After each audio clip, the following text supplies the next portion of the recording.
Good morning.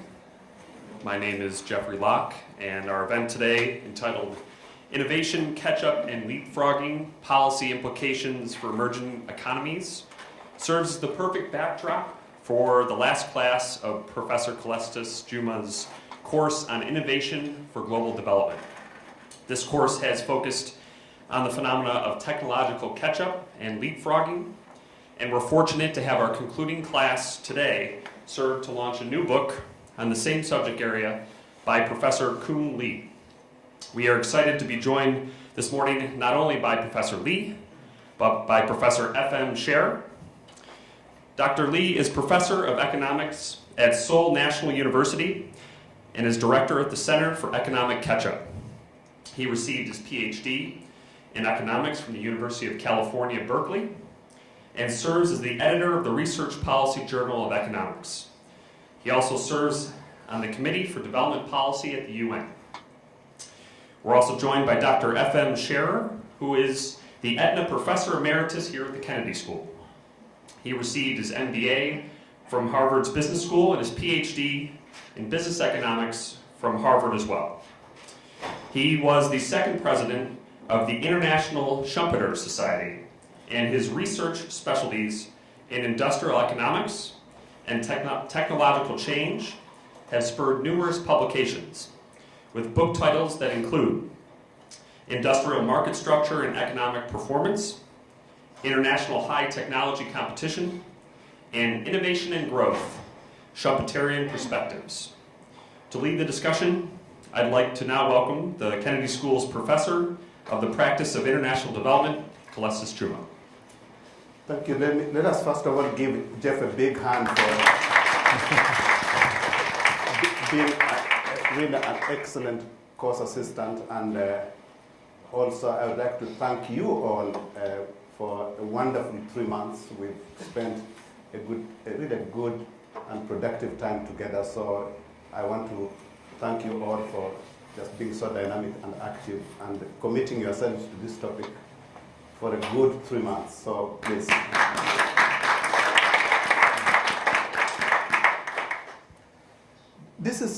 This book is a very positive book. It conveys an interesting message that latecomers can catch up, and even those who have fallen behind can also catch up. And I wanted to find out from you, Professor Scherer, whether this argument holds historically, whether there are any examples, historical examples that really validate this interesting hypothesis, because it's counterintuitive in that if you're a latecomer, you're a latecomer. Why would you actually be able to catch up? Well, there are many examples in history of catch-up, and I'm sure we'll talk about some of them with Professor Lee. Let me just offer one that is not so expected. The United States of America. When we became a separate nation in 1789, we were 90% agricultural and had very little manufacturing industry. In 1791, the Secretary of Treasury, Alexander Hamilton, wrote a very famous, nobody's read it, but it's a very famous report on the subject of manufactures. Adam Smith has said the United States, the colonies, should remain agricultural. They should stay out of manufacturing. Hamilton said that can't be. We've got to become a manufacturer. Advocated a whole series of policies to which we may come back later, but we caught up, and indeed by the end of the 19th century had become the leading manufacturing enterprise nation in the world. So there's an example, but there are many others. The various Asian tigers, Taiwan, Hong Kong, Singapore, of course, Korea, and now China, which was the most technologically advanced nation in the world in the first millennium after Christ, but fell behind and now is catching up. And so there are many, many examples. They're countless. Professor Lee, what inspired you to write the book? Actually, let me start from the what is mean by catching up. Catching up means trying to close the gap between yourself and following countries or companies. And actually, the record of catching up is not that common in history. In other words, we see only that's happening in East Asia, in particular Korea, Taiwan, whereas countries in Latin America is kind of falling behind. So I thought, why this catching up success is rare? And I tried to spell that out, the kind of main recipe for the successful catching up. That's the main motivation in my book. And I found that although the word catching up means kind of imitating or emulation, but to be successful in catching up, you got to take a different path. If you just keep following the same path of incumbent countries or foreign countries, you're always behind the foreign countries. So secret of catch-up is you got to take a different path or detour or sometimes leapfrogging. Otherwise, you might doing little bit of catch-up, but you might really able to catch up or forging ahead. That's one of the key findings of my research. In other words, catching up is about taking detour, taking different paths, or doing leapfrogging eventually. Could you give some examples of that? Yeah. For example, one of the key variables in my book is a variable called cycle time of technology. Cycle time means that how knowledge or technology are changing over time. There are short cycle versus long cycle technology. Short cycle means that knowledge are changing very quickly. So after a couple of years, existing pattern become not much useful. So you don't have to worry about bothering about mastering new technology from the point of view of latecomers. Long cycle technology, we have to master all those existing knowledge, and it's much burdensome for latecomers. So I found that in the case of Korea, Taiwan, they getting into more specializing into short cycle based technology, so that there is a less disadvantage for latecomers. So they don't have to worry about studying all those existing technology. And I found that advanced countries more strong in long cycle technology such as pharmaceuticals, medicine, and so on. Whereas Korea and Taiwan took different paths or different specialization, which is more or less IT or other short cycle technology. But now, recently, in 2000, Korea and Taiwan trying to enter into even into long cycle technology, which is pharmaceutical medicine. That means that's what I mean by detour. In other words, if you try to be similar to from the beginning with the advanced countries, it will be a more difficult experience. But you took different paths, you find some niche. After accumulate certain capabilities, then you try to end the long cycle technology as same as the advanced countries. So that in a sense, there's you got to be different at the beginning and to be eventually similar. That's the kind of secret of catching up, which I found in my. Professor Scherer, you refer to the United States. There are people who argue that the United States really was not doing a detour because there were just Europeans who migrated to this continent. Are there any lessons there one can draw for countries that are not made up of European immigrants? Well, it is true that much of our technology in the beginning of the 19th century was done by European immigrants, first or second generation, but one could equally well develop technology from the other centers in the world. Take Israel, which is one of the most technologically advanced nations in the world. They benefited enormously from the emigration of Russians, especially when emigration was eased up, and that they poured into Israel and helped form the center of many high-tech industries. In Israel, for example, Intel has one of its lead microprocessor design shops. These were not done by Europeans, these were not done by Americans, they were done by Russians and Israelis.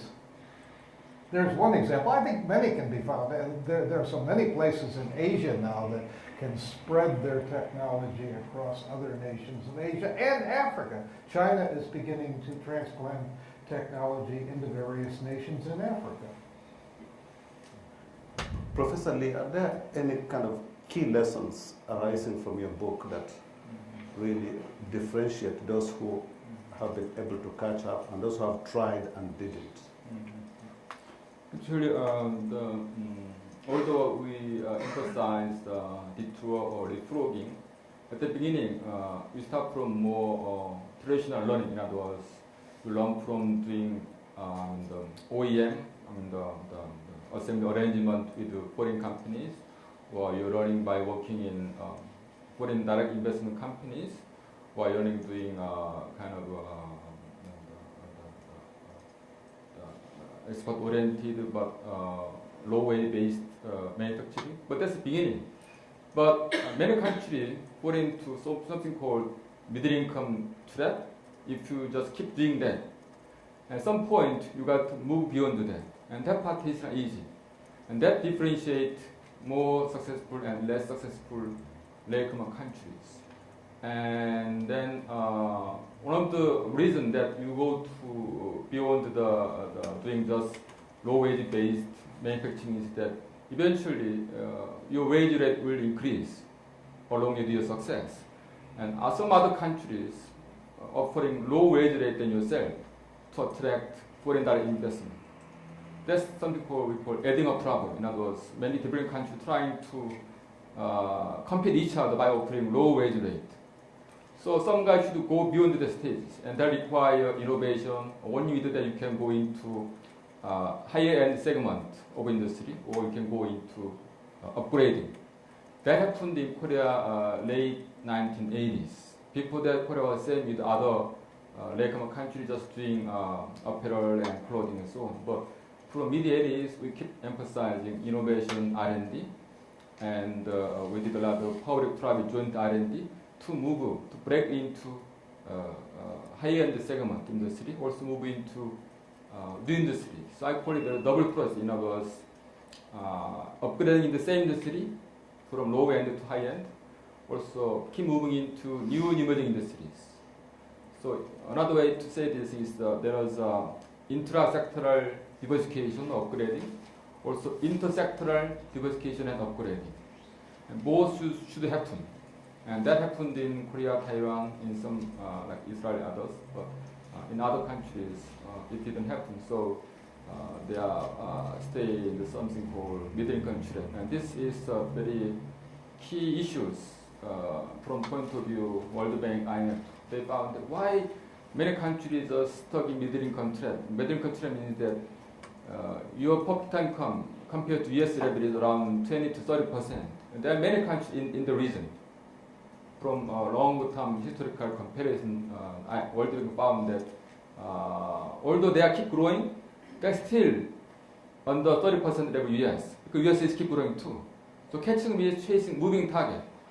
Even if you grow some certain percentage, if your target country grow faster, then you never close again. So you have to learn faster than your target countries. That's why catching up. That's why catching is more difficult. Professor Scherer, you've written extensively on the role of research and development. How essential is this in the catch-up process? And what advice would you give to small emerging nations that don't have large financial resources to allocate to research and development? Well, research and development is certainly essential, but let me just point out that there are very, very different modes by which one can move to the technological frontier. Consider the four leading Asian tiger nations of, say, a decade ago: South Korea, Taiwan, Singapore, and Hong Kong. All are highly advanced technologically, but if you look at their technological absorption patterns, they are completely different. South Korea and Taiwan basically developed the technology at home through strong, among other things, through strong research and development. Singapore and Hong Kong, on the other hand, absorbed their technology largely through the efforts of multinational corporations that had maybe done the R&D somewhere else and then transplanted it into Hong Kong and Singapore. The most striking evidence of this is from a Kennedy School PhD dissertation by Istiak Mahmood, M-A-H-M-O-O-D, late 1990s. He looked at the patenting by those four nations, the patents taken out in the United States by residents of those four nations. And I don't remember the exact numbers, but South Korea, 99% of those patents originated from people who were resident organizations that were indigenous to South Korea.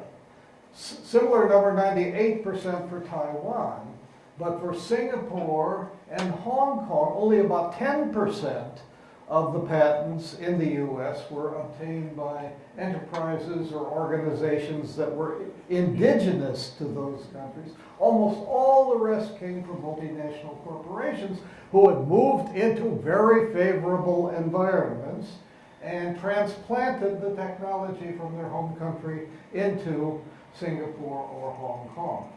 So there are various ways to do it, and there are therefore various policies to encourage this kind of movement. Can I follow up? Yeah. Actually, Professor Scherer mentioned that the case of United States as a beginning point where you mentioned United States almost nothing, just with the agricultural economy, right? But that's exactly what Korea was.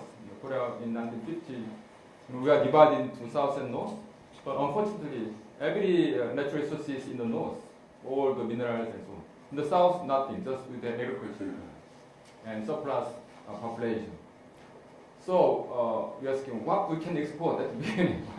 Nothing, almost nothing. So what we start exporting first? It was woman hair made figs, women's pigs. That's the we first export to foreign countries.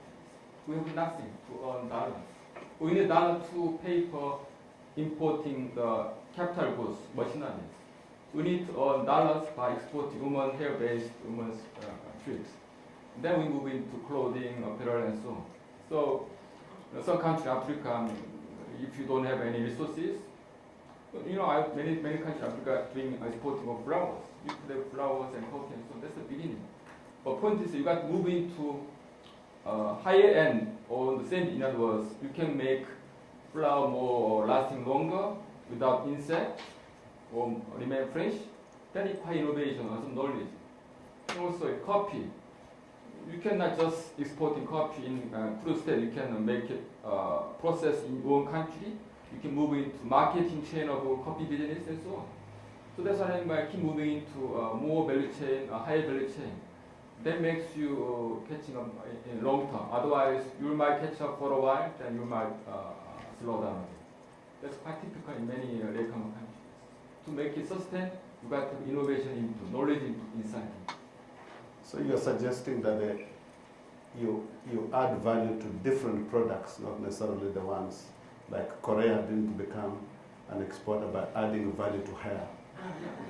The key component is make more use of knowledge and innovation, and then make your product more value added, so they can pay for rising wages. But I know that in Africa, in many countries are doing flowers exporting. They're comparing each other. That's called adding a problem. It was started by Kenya, but followed by Ethiopia and neighboring countries. So to make the flower more different, or differentiate, you got to do something else, something more than just exporting flower itself. Well, that's part of it, but just to get up to equality with the leading technological nations is a very important step along the way. And Professor Lee has chosen, I think, an ideal subject coming from Korea. Let me give an example. I think this is the most dramatic technology transfer case known to me from 50 years studying this phenomenon.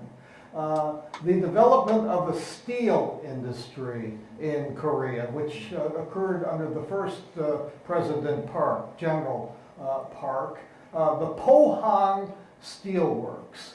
Korea had absolutely no technological capability in steel. They also didn't have iron ore. And so the first Pohang Steelworks was what they call a turnkey operation. Japanese engineers came in, they planned the steelworks, they developed the designs, they put out specifications for the equipment, they supervised the construction and did all that. And this was all done by Japanese firms. But here was the key difference, where Korea was distinguished from many, many other nations, and that is for every Japanese engineer assigned to the Pohang project, Pohang Steel assigned a shadow Korean engineer, constantly asking, why did you do it that way? Why didn't you do it this other way? Why is it this way? Why is it not that way? Where do you get these machines? Where do you get these materials? At what temperature must you operate? And by constantly questioning, for the second stage of the Pohang Steelworks, the Pohang people themselves could take over the construction of the additions. For the third stage, they were totally free of reliance on foreign engineering. They absorbed technology from the rest of the world like a Hoover vacuum cleaner. And actually, Japan was very similar when it made its big move to become one of the world's leading steel makers in the 1950s and 1960s. I remember a British Steel Corporation executive telling me about a meeting of the International Iron and Steel Association in Brussels in the 1950s. And they had a technical session at 8 o'clock in the morning. Everybody was jet lagged. Everybody was sitting there half asleep. Suddenly 3 Japanese engineers walked in, and the whole room electrified because the Japanese were writing down everything that the speaker said. And this is the way they moved to the technological frontier. And by the 1960s, they had actually pulled ahead of the technological frontier and had the most advanced steel industry in the world, causing a lot of trouble for the United States. In this case, Pohang is very interesting case because that signifies Korea's moving away from high-end, long-cycle sectors such as apparel, clothing, into medium-cycle technology such as steel and capital-intensive sectors.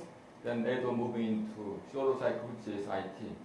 So when Korean government decided to build a steel mill, we talked to World Bank, please give us a loan. And World Bank said, no, that's impossible for you. You should give up. You cannot pay back the loan, so I'll give you a loan. So we talked to Japanese government asking for the war repatriation fund. They have to pay some money in their act during colonial period. So we used the money to build the POSCO steel mill, but it was all technology came from Japanese Nippon Steel. But by late 1990, POSCO was out to surpass the teacher, which is Japan Nippon Steel. So, but that was part because steel technology is kind of mature technology. So it's not difficult to really get access to those technology. If you have some commitment in terms of resources and human capital, you can do it. So example for other countries that, for example, country like Nigeria or Kazakhstan, they are exporting crude oils. But you can enter into oil refinery, which is next step. It's similar to steel in the sense it is capital intensive and mature industry. So technical transfer available. If you come in your money and some resources, you can do it. Then that's what I mean by moving into higher value segment from crude oil exporting to oil refinery. Korea has no oil reserve, but many people don't know that one of the biggest export item in Korea is not IT, it's a refined oil product. We're exporting back to Middle East. So I think this is not really difficult for countries like Nigeria or Kazakhstan. Based on your book, I wanted to, you cover a lot of material here with really extensive examples. How important is engineering in the process of catch-up, particularly engineering education?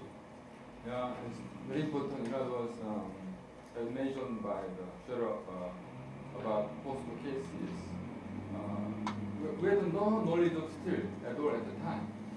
So we invited the Japanese engineers to come to our site to teach us. Also, we sent our staff to Japan to learn all those test knowledge. So another element determining success catch-up is that the natural knowledge. I just mentioned the cycle time. Another aspect is that the knowledge is more tacit or codified. In general, more codified knowledge is more easy to learn, easy to catch up. But more tacit, it takes more time. It takes more time to catch up. That's why Korea was catching up very rapidly with Japan in terms of IT sectors. IT involves more codified knowledge. Knowledge is available in text. You can read it, you can learn it. But if you come to like machine tools or pattern supply, it's more text knowledge. It's more time. So look at China. Which sector China catching up very fast is IT. Look at Huawei. Huawei is like a Chinese version of Samsung. And it is already catching up very quickly because IT involves more codified knowledge, so it's more easy to learn, master, and so it takes less time to catch up. So there are some regularities in patterns of catching up, and knowledge of sector determines the speed and successability of the success or failure chance of the catching up. Absolutely essential to this, as Professor Lee points out, is education. And you can go abroad and get education, but it's important to build indigenous educational capabilities too. At Pohang Steel, for example, one of the brilliant things that General Park did was he established a technical university right there in Pohang to turn out the engineers who would then bring Pohang Steel up to the frontiers of technology. And it's very important, too, to have a solid primary and secondary education system. Korea is known, we Americans are envious, Korea is known to have one of the best primary and secondary educational systems in the world. Another one that's right up there at the top is Finland. And on the basis of its very well-educated population, Finland, which was once a sleepy Nordic country, mining raw materials and the like, was able to move into fields like cell phone communications with Nokia. They've had trouble lately. But they were #1 in the world for a while on the basis of a strong primary and secondary education system complemented by strong technical universities. I think on the point of education, this is a good transition to get our students to ask questions. So I will ask Jeff to pass the mic. Please just keep it really short. Can I have one comment before this? Yes, please. Regarding important education, human capital, I found that the catching requires 3 elements. One is the private motivation, incentives, and public policy, and arranging access to foreign knowledge or learning. And this last element involves many types of channels. You can start from going to school and working in like foreign invest companies, and getting technology by licensing agreement, and also doing joint ventures, also setting up your R&D outposts in foreign countries. Korea set up many R&D centers in Silicon Valley and New Jersey to observe knowledge available in those advanced countries. And these many channels of access knowledge is quite critical. If you did just trying to alone, it takes too much time, you might fail. You got to have arranged access to foreign knowledge. That's the way to speed up your process of catching up. That's very critical. One question per customer, please. Hi, thank you for the panel. My question is, Professor Lee mentioned that you have to pick a certain niche in order to launch that leapfrogging kind of policy. What is the criteria to pick that niche, and what is the minimum ecosystem required to nourish such leapfrogging policies?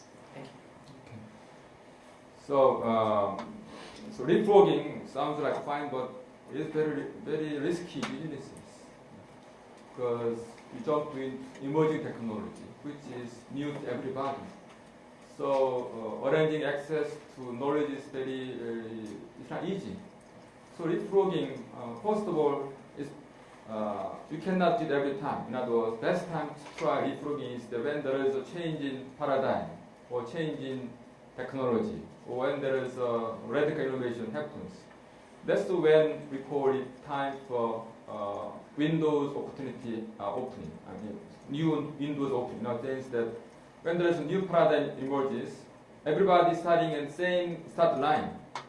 Regardless whether you are latecomers or whether you are advanced countries, you are trying to learn new ideas, new technology. So in that sense, it's kind of fair the businesses.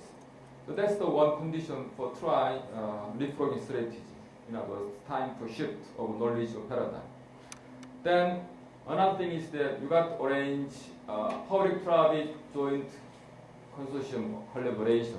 If you try to do it public-private alone, it's involved too much risk, too much money, and so on. And by doing public-private joint effort, you can share knowledge, share risk, share fund. So, for example, when Korea entered digital TV, at the time, the Japanese invented first in the world high-definition TV, but based on analog technology. So Japanese said, okay, I'll give you transfer the technology if you follow my standard. So Korea thought that Korea know that there was emergence of digitally based high-definition TV. So Korea thought, why not try this one rather than just following Japanese one? But there's this really emerging knowledge, so there's nowhere to learn. So we set up kind of R&D outpost in New Jersey. Also, one Korean company called LG acquired minor share of Genius. Genius is the leading company in the digital TV broadcasting technology based in New Jersey. That's where you started to arrange access. So we formed the public-private joint R&D consortium. And we watched and follow closely what's going on in advanced countries in terms of evolution of digital technology. The once standard in digital TV broadcasting was decided, we quickly move into making product based on new technology. And when I interviewed some people in LG and Samsung, if there was no government-private consortium, private company cannot maintain such risky business for many years. Maybe they'll try a couple of years and give up because no prospect of making money immediately. So they will give up in a couple of years. But because government backed, they were able to keep the project inside company for at least 10 years. So that indicates that to try leapfrogging, you got to arrange several, as mentioned, ecosystem involving public-private joint consortium. Actually, those through consortium, people from public labs, universities, private company work together. They saw that they learn a lot each other. And usually the front knowledge is residing in the mind of the professor who just came from the United States. And then knowledge was shared to private sectors, engineers and scientists. So, so I think that those things arranged to try leapfrogging. Good morning, professors. So consider there is a poor country which has limited resources, and they're trying to write a plan for technological leapfrogging. Now there are a plethora of technologies. Some are really matured, like iron, steel, oil refinery, and pharmaceuticals, versus some emerging technologies like you have these 3D technology, 3D printing, and all. So given the fact that they have limited resources, where would you want to channelize your energies into? Or would you want to go ahead on the emerging side or stick on the more stabilized technologies? You have a particular country in mind. You can just name it. No, I don't have any. Okay. Sorry. Well, Fred- I take it, Mike, why don't you go after that question? okay, I take it you're from India? Yes. Well, let's take India. Okay, you mentioned pharmaceuticals. India has one of the world's most dynamic pharmaceutical industries. How did it happen? India began specializing in the production of generic pharmaceuticals up until 1979. Italy was the leading provider of generic pharmaceuticals to the world. It had in the northern part of Italy, they had a whole cluster of very good companies providing generic pharmaceuticals. Italy had no patents for pharmaceuticals, so the Italian generic firms could absorb the technology from other parts of the world, the original product technology, absorb it, develop processes, and be the first mover for generic drugs around the world. Then Italy passed a patent law. From that time on, pharmaceuticals could be patented. The Italian companies lost their comparative advantage. India took its place. India had no patents at that time. They do now. India had no patents for new pharmaceuticals. The Indian firms, therefore, could imitate. They became process innovators. They developed the most advanced manufacturing processes and continue to be the leading generic suppliers in the world. Now India has a patent system, and now some of the Indian firms are moving into the development of first generation pharmaceuticals. So you need the right legal structure, and you need to watch for the opportunities. That's a simple summary. Professor Lee, suppose you are a small country. I don't know much about that, but let me extend my thought about case India, because another success case for India is IT service. You know, IT service is another example of leapfrogging, because usually country go into service sector after they fully getting strong in manufacturing. In other words, after reach certain share of manufacturing in your GDP, then you move into IT service or in general service. In that cases, without really some mass of manufacturing, India just jumped to IT services. So India kind of leapfrog into service without going through full development of manufacturing sectors. And IT service is very interesting because it requires the capital expenditure. In this sense, its entry barrier is lower. If you have some knowledge, you can do it. So I think through education, IT service is one possible the choice for the other latecomers without much resources, but have some knowledge. The workforce with some knowledge and human capital, such as like Ethiopia. Ethiopia is English speaking, about 90 million population, and if India keep moving into high value chain in that service, then there will be some room left. Then other countries can enter from the low value chain in IT services. Okay. So that's another example of the country like without much resources can try that. How about very small countries? To succeed, pick a very small technology that is underserved in the world. Okay. Or rely upon foreign direct investment, but that requires the educational basis and the infrastructure. I don't know how small you mean, but recently I went to Namibia, the north of South Africa. There's only a population of a couple of million, 2 million. But it was used to be a German colony. After that, colony of South Africa, and you know that they were only doing there was one big business group in Namibia standard, one business group, private business like a conglomerate. and they are doing business in brewery and some other stuff.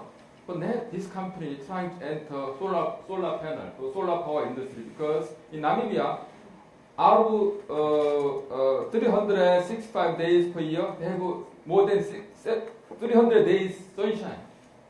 It's amazing. 300 days sunshine per year. So it's natural choice for them. They're importing electricity from neighboring countries. So if they move into solar-based electricity, they can be independent and they can save dollars paying for electricity from other countries. So why not? Hi, I'm Scherer from Denmark. Education and investment in education have seemed to have been a centerpiece of the discussion here.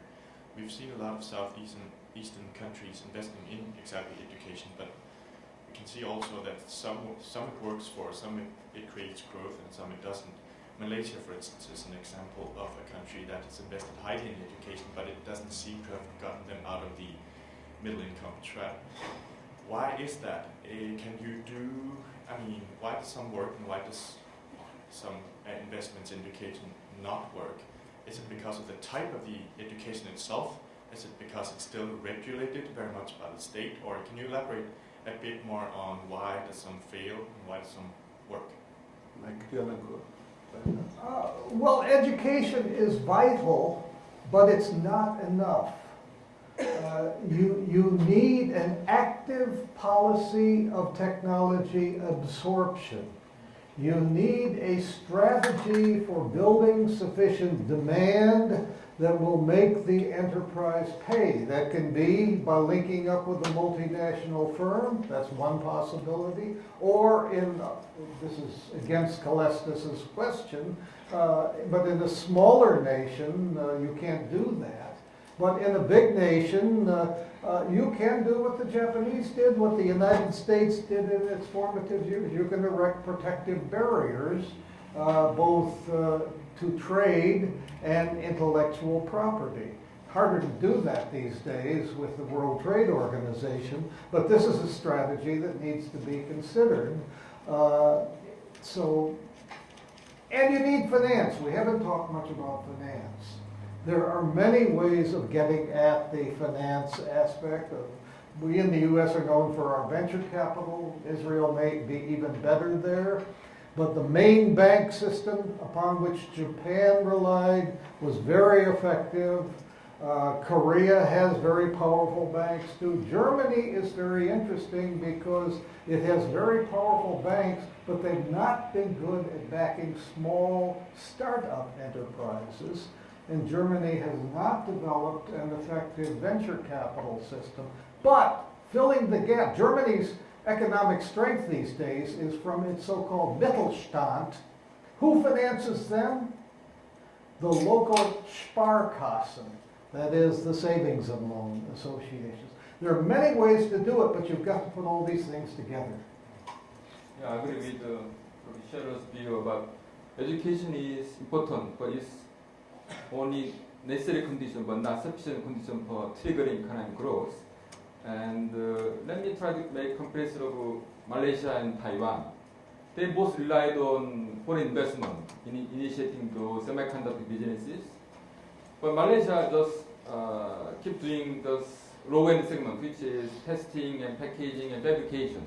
But Taiwan moved on to design part, which is high-end of semiconductor business. Why this happened in Taiwan but not in Malaysia? The reason is that Taiwan has something called ITRI. ITRI is Industrial Technology Research Institute, who did all R&D and transfer the outcome to private sector in Taiwan. In other words, for example, Taiwan was making calculators, very simple one. But now one day they decide to enter notebooks. But there's a big jump from making calculator notebook. How this was done? It was done by ITRI. They did all R&D and developed architecture for notebook and transfer results to the private sectors. And nowadays, two giant semiconductor in Taiwan is TSMC, who are supplying the chips to Apple. TSMC's origin is also ITRI. ITRI is film company, TSMC.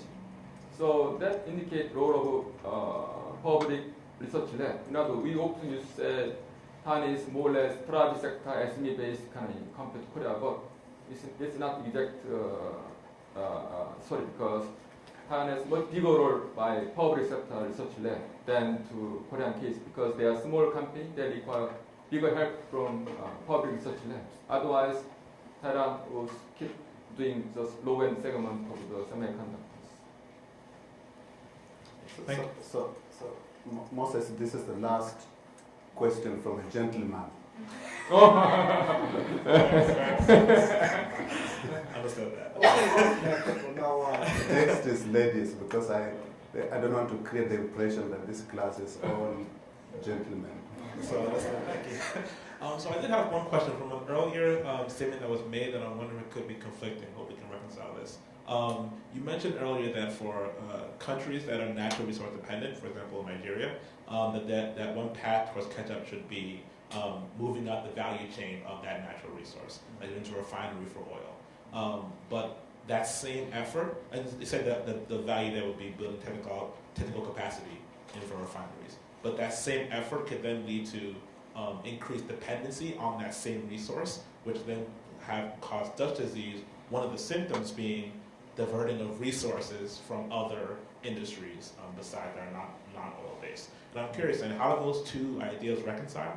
And if catch-up through natural resource dependency or value climbing through natural resources is a path for these countries, how do you then mitigate the symptoms of Dutch disease? If I people in Nigeria, I would worry about that only if you make success in oil refinery businesses, because that also big ventures, and if you succeed, that means you achieve first degree level diversification. That means you are already built up certain capabilities to enter into new businesses. So that's the beginning of your diversification process. So I'll be more optimistic. Also, even if you run out of oil reserve, you can import oil to other countries and use that refinery to make dollars. And you can enter like chemical, petrochemical, and other sectors related to that your initial advantage. So, well, I do think this will be a big problem. Does the nature of the technology matter? Because there's a big difference between petrochemicals and artificial hair. Mike? Well, I'll bet you can make artificial hair out of petrochemicals. But in fact, from petrochemicals, there are a lot of downstream interesting things to do. The countries like Saudi Arabia are considering all sorts of synthetic plastics and the like that come from the feedstocks that they use that come out of eventually out of their oil fields. And you can also, if you specialize in your primary natural resource, you can go upstream. This is a problem many African coastal nations have had, because it's and Brazil too for that matter, and Mexico too. It's very difficult to tap these offshore resources. You've got to absorb the technological capability to go out there and drill in 2 or 3 miles depth to exploit the rest of your petroleum reserves. So you can have advanced technologies that are related to your natural endowment, but you can also find fields in which one can specialize. Well, I have at least 4 questions, but Oh my God. not answered the last time. So maybe I will focus on one I'm in particular interested in. Is to Professor Lee, how do you see the role of the so-called flying geese paradigm in catching up and leapfrogging of East Asian countries? And if you find it important, would you see that it could be applicable in other regions, like for example Southern and Eastern Africa? And if so, would it be rather market-driven or maybe the state-led? So what strategy you would recommend? Also referring to what was earlier said for research and development developed at home or rather by multinational. Thank you. Thank you. Yeah, this word, flying geese pattern has been very famous word to describe process kind of development in East Asia. In other words, Japan was leader in this flying geese. Then Korea was follow. After Korea, there was a country like Malaysia, Indonesia, and so it's kind of tiers of countries with the Japanese leader. And there are many ways to interpret this flying geese. In other words, for me, I interpret this as Japan was the kind of role model and source of knowledge. So all countries learn from Japan as the leader. Then now this flying pattern has been now disrupted. The rise of a dragon, which is China. So China is not like another follow in this pattern because China doing everything from high end to low end. So flying pattern is now disrupted not only because China but also now Korea took different paths. In other words, different paths from Japan. So in now Japan, Korea now caught up in Japan many aspects. So in that sense, flying pattern is now kind of disrupted. But I can think this pattern can be applicable to other continent region in the sense that you got to have some role model, you got to have some benchmark country, and there you can learn from your preceding countries. That's what Justin Lin talking about in his book about development. He's saying that each country can try to benchmark a country which is just ahead of you. Then try to inherit some industry knowledge from that. And he stopped that, but my point is that it's good start, but after that, after some stages of success, you got to try leapfrogging too. That's my difference between me and Justin. Hello, I have two questions regarding the usefulness of lessons from history. Okay. One question per customer, please. Okay. Okay, the most important for me is, what would you say is the main difference between the Latin American experience in the 60s and 70s for industrialization and the East Asian, and why one succeeded and the other didn't? Latin American experience, why? Well, Southeast Asia worked on it's Latin American. evolving, I think. An example, though, a negative and a positive example. Negative example, Brazil has rich iron ore and the like, and Brazil, at the same time that Korea was developing its steel industry, began building steel converting plants. And they didn't have the technological capability, so they too put out turnkey contracts. But they didn't do what President Park did. They did not take all the measures to absorb that technology, so it took them a long time to get those steel works operating properly, and they're still having trouble with the new Hearst mill.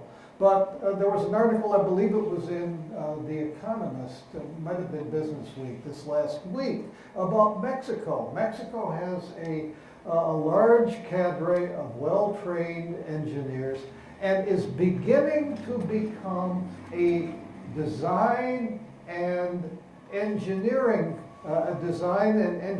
center for the automobile industry. Up to this time, it was simply a low labor wage assembly center, but now Mexico, with its technological capabilities, is moving into this engineering area, and I'm sure that other Latin American countries can pursue the same kind of strategy. Hi, Ann McDonald. I was thinking about kind of the range of protectionism and wanted to ask your opinion on what the right middle way is to hit between isolating. I'm just trying to think of.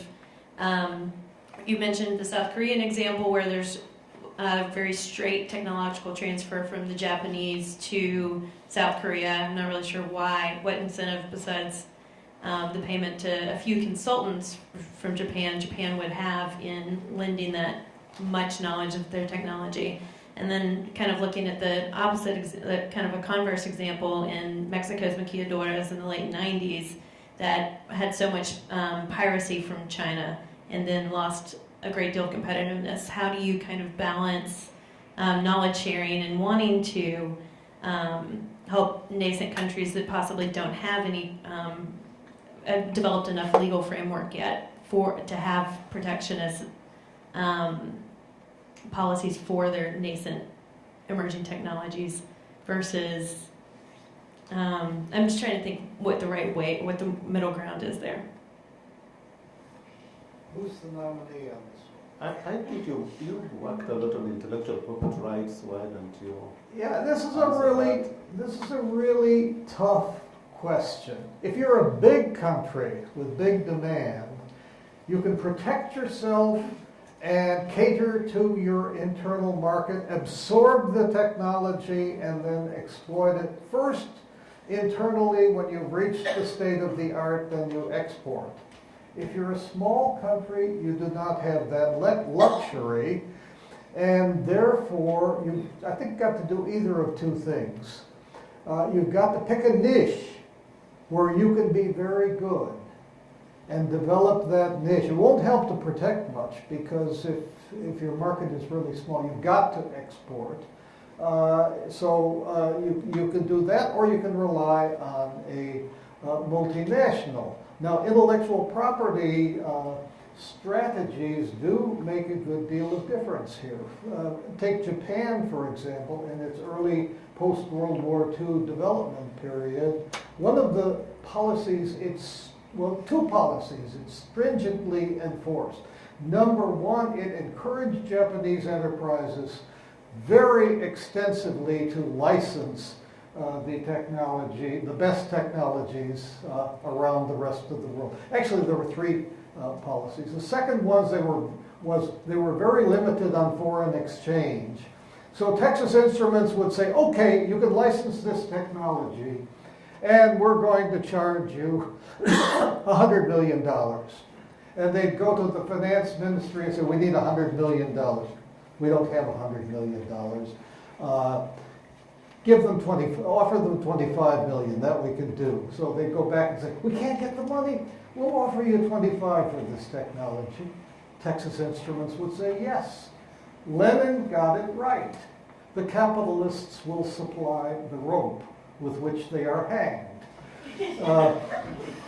And the third thing that Japan did very cleverly in its competition policies was, okay, you take a license from Texas Instruments, and Texas Instruments says, if you make any improvement inventions, we want an exclusive grant back of any patent rights you get on those improvement inventions. The Japanese First Finance Ministry and then the Japanese Fair Trade Commission said, no exclusive grant back provisions. And that was sort of the subterranean secrets of the Japanese technological absorption success. Schumpeter has always been accused of being a closet Marxist, but I never thought Lenin would be mentioned in a place like this. Let's have a last question, and then you can answer both of them, and then we can wrap up. Yes. Hi, Professor Lee. Thank you for your lecture. One of the consequences of catching up and leapfrogging in many countries has been concentration of wealth and the aggravation of socioeconomic inequalities. Could you speak a little bit more examples of countries that did the opposite, that could catch up and have a decrease of socioeconomic inequalities? Thank you. Okay, so somehow we tend to have some perception that high growth will lead to more inequality, but I don't think that's really the case, because in Korean cases, also in Taiwan, interesting aspect of high growth is that high growth come together with high value equity. In other words, we had initially rising Gini coefficient to inequality up to early 70s.